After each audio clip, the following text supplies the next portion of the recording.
Graham mo. Ice cream bar. Tara, ito. 30 pesos lang. Ice cream bar. Anong flavor? Mango, cheesecake, Oreo. Ang masarap dyan, pre? Mango doon.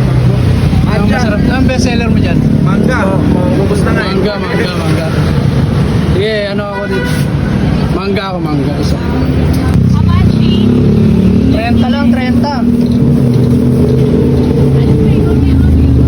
Ay, Oreo. Yan ba yun? Parang ano ah. Parang mangga eh. Doon masarap yung mango doon. Mango. Tikman natin tong Graham bar mo. Galing yan. Tikman ko nga yan. Kaya titikman daw oh.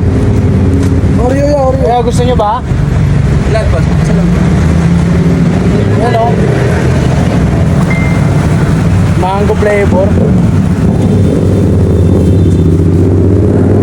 Dalawa si. Ito, homemade lang, homemade sa'yo. Ikaw lang nagawa? Isa. Isang set lang. Thank you. Okay itong ano mo ah. No? Ulit na. Solid. Yan Oreo.